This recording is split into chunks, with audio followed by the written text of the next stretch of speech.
And the air was all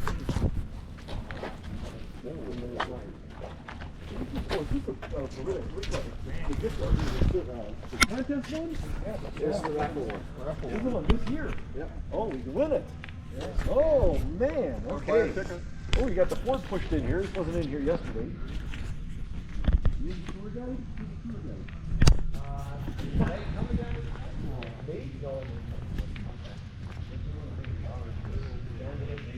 Oh, okay.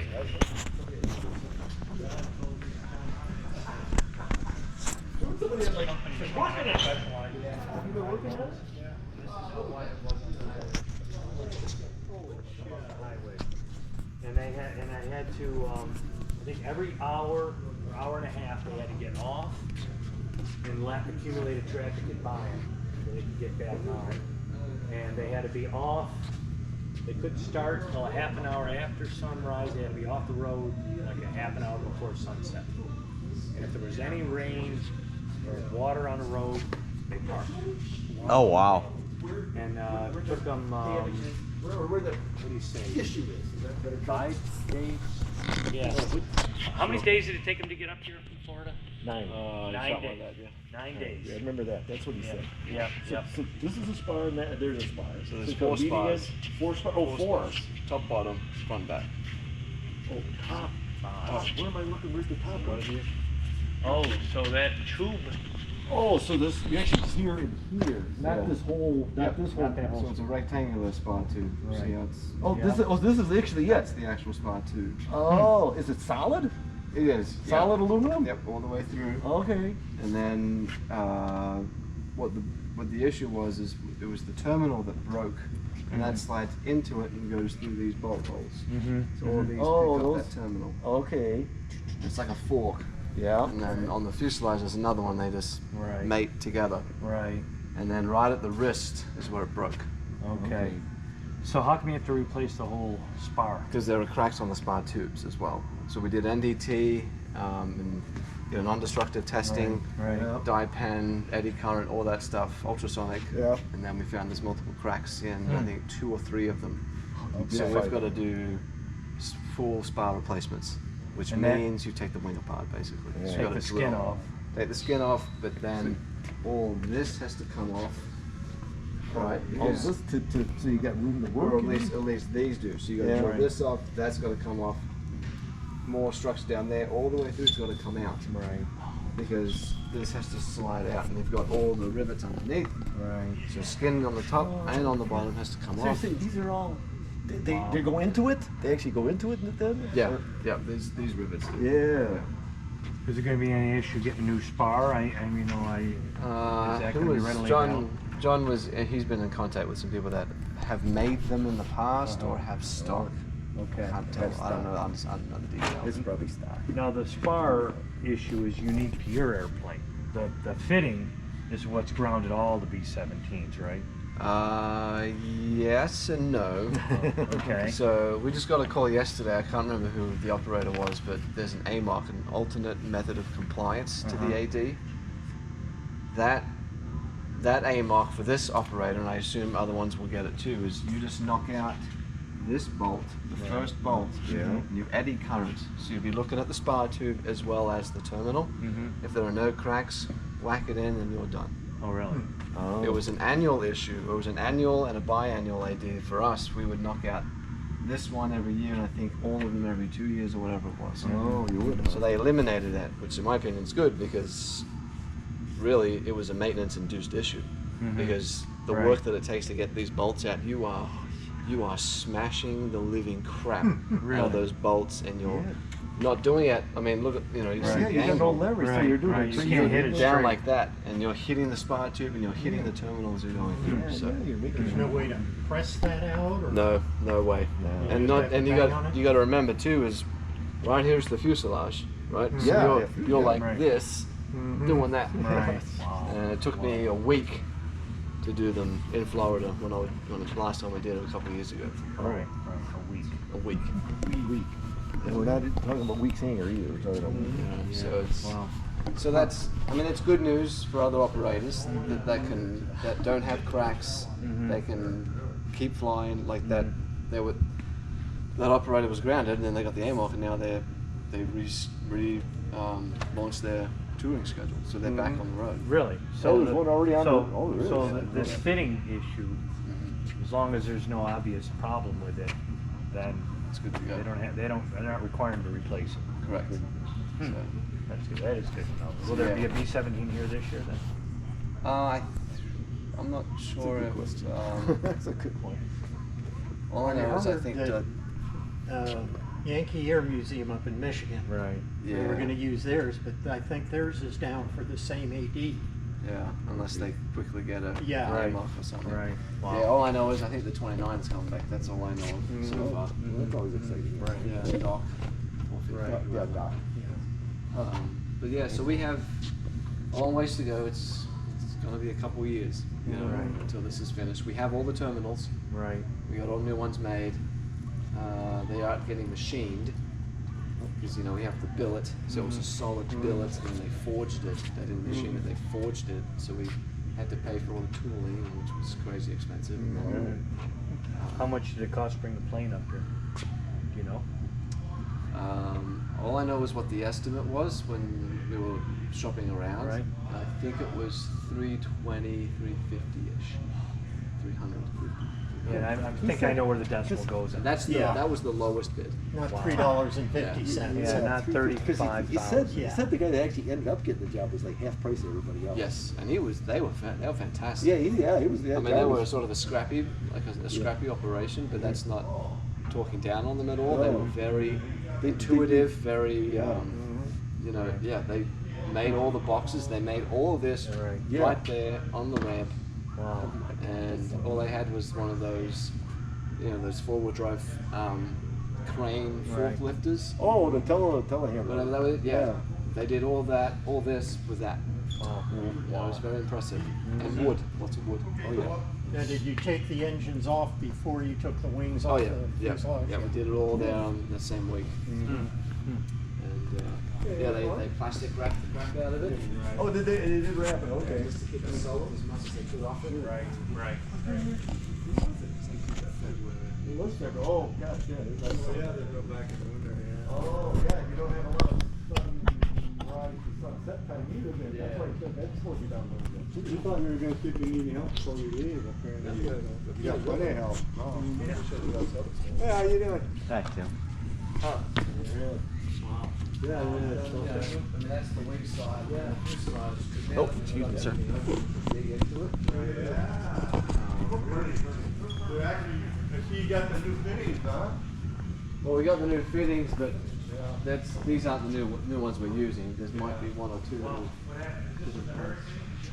Yeah, some flying debris. Yeah, flying debris. We got a couple holes. So we have some monitors and Scale fin.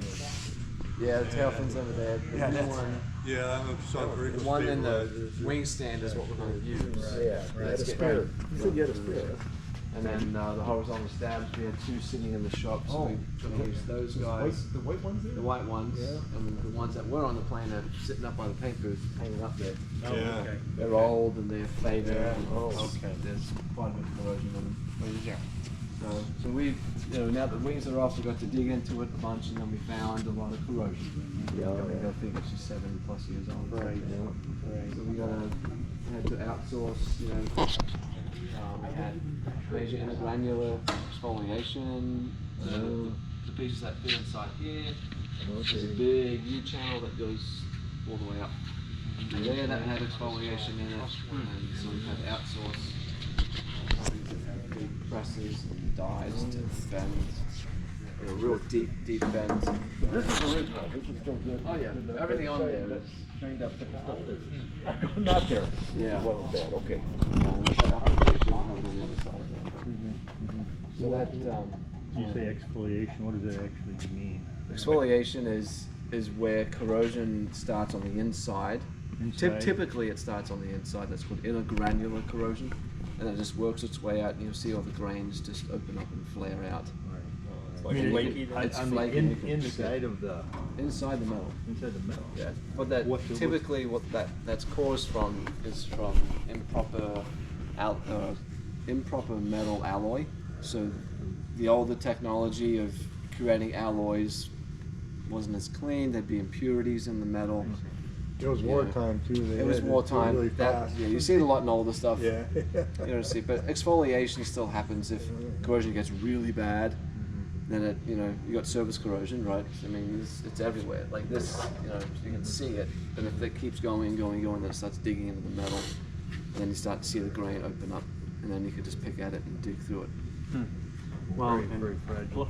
plus, when they built these, they had a short lifespan. They weren't building them to last 50 years. Yeah, they didn't They think were they'd be fine building in them to last 24 months. Yeah, or yeah, whatever. not even that. Yeah, I mean, 25 missions. yeah, much, I mean, that's really, it, they would just build more, Yeah, So, yeah. Well, the idea to think about a B-52 now flying 50 years, it's just mind blowing. Yeah, that's. I mean, It's something. these are one thing, but to have these still are being used by the military. In 50 operation. years ago. Exactly. Now, how much steel is in this plane? Is everything I'm looking at aluminum? Mostly. Yeah, majority of it's aluminum. Yeah. Wow. How about the foot? Yeah, that figured out. Here that you saw the elongation range? That Do you know which was, picture? that was up front here. Okay. Which way or the other way? Yeah. So what? So it's right here. B-17. Actually, right here. Right here. How many of these were built? Yeah. So we went. Over 10,000. 10,000 B-17? Noticed it. Oh yeah, easy. Flew down the Florence, looked at Yeah. it. It's an ungodly Can you amount. imagine coming to Didn't war move against probably us about at that time? much. Wow. Like, So not a little bit, not a little piece of bit. that fairing had ripped, like the whole. This is dark went in the sky. all the way down there. You're flying all out of Detroit. So- These were built by- That was because the wing Well, was you, doing you this. think of some of the 8th Air Force. Oh, yeah. They How far had it moved they out? sortied The 2,000 of bang they these heard, we're almost certain. at one time and on one mission.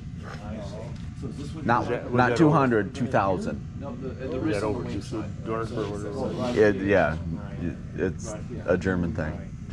How close was I think a number of the missions lost 50 to 60% of the aircraft. Is there enough redundancy so that it wouldn't have fallen off necessarily? Not a good day to be a Yeah, pilot.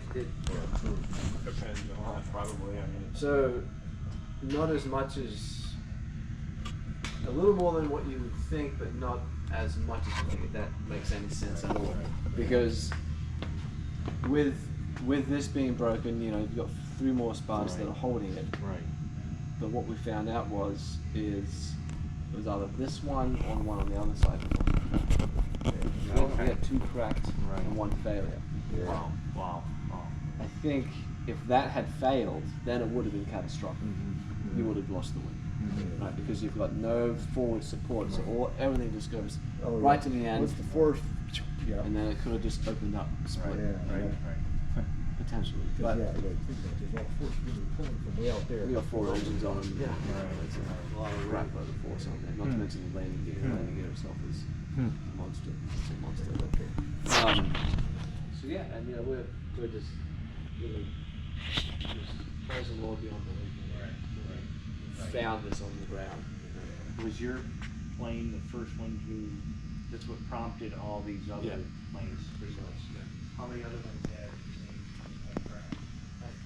We don't know. That's what this 80 is for. This 80 was to ground them to get that data.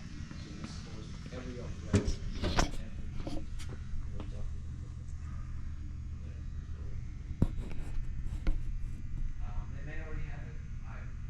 Look at that. That hydraulic cylinder is huge just for the retractor tail wheel.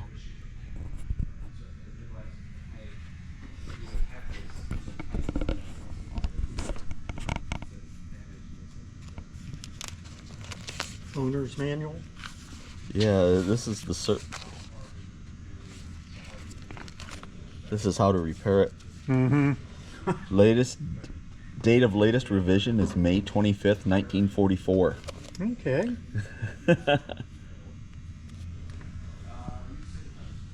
I've always wondered, when they built these originally, did they consider taking them apart?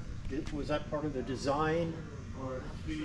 I know in the field they would repair- replace wings and tails. And, Repair is always a part of design. Yeah. But, yeah, I would assume. Look at the tire. Oh my. yeah.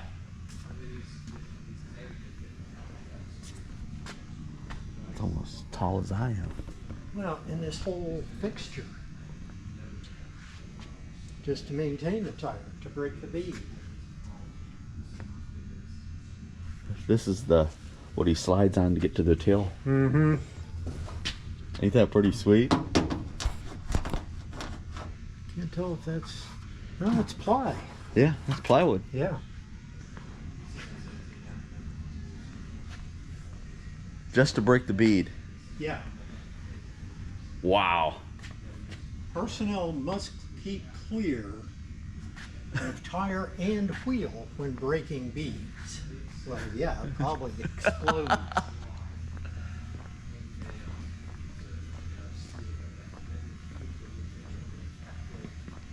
Look at this. Yeah, that took some hurt. And these are the engines. Yep. Engines and props.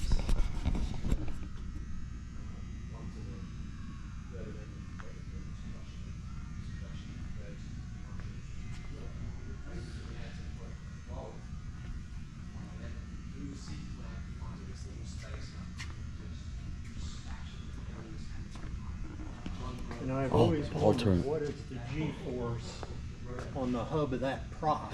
Look at that. Mm-hmm. I don't see how you fit a human in there. And the sight. Mm-hmm.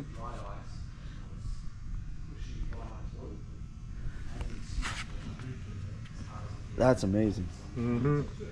That's amazing.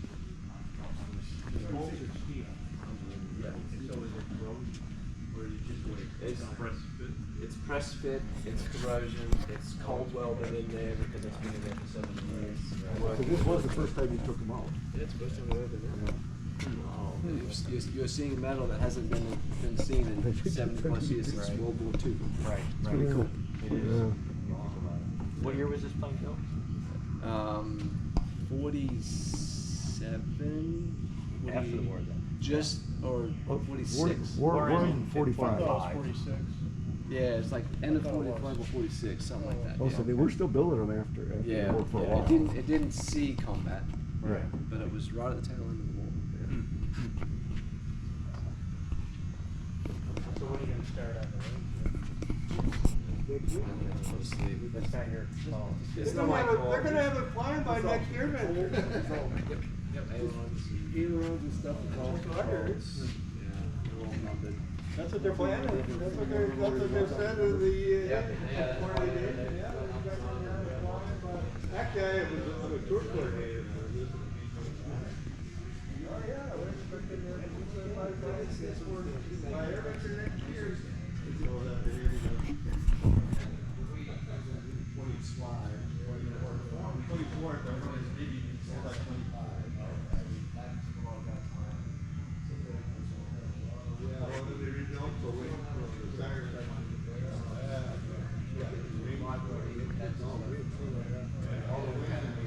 Yeah, they're able to wait on it when they look at the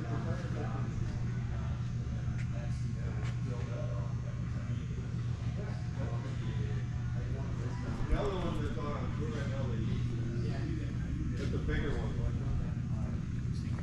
Well, this is the, so all the way in center section, this is the one.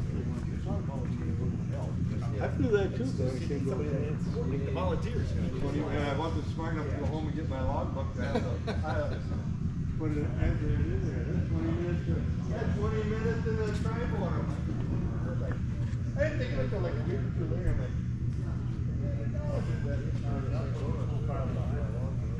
oh yeah.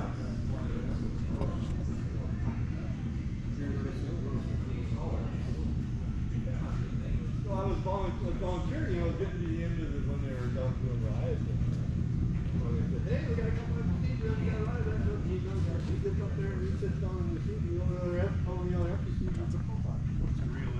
what they're going by, man. So it was Colin Susie, Gene Susie's brother. Yeah, not This thing's awesome.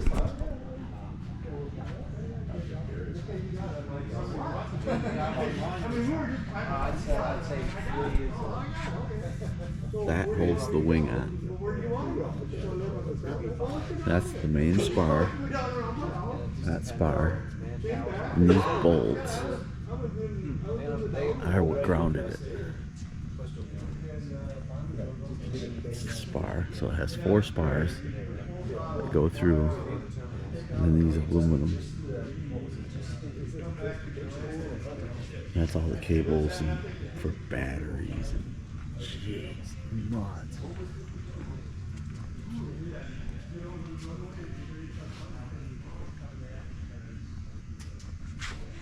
Yeah.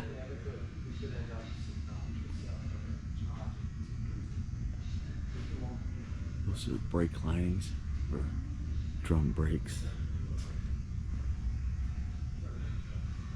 Those are the corrugated pieces for the tri-motor.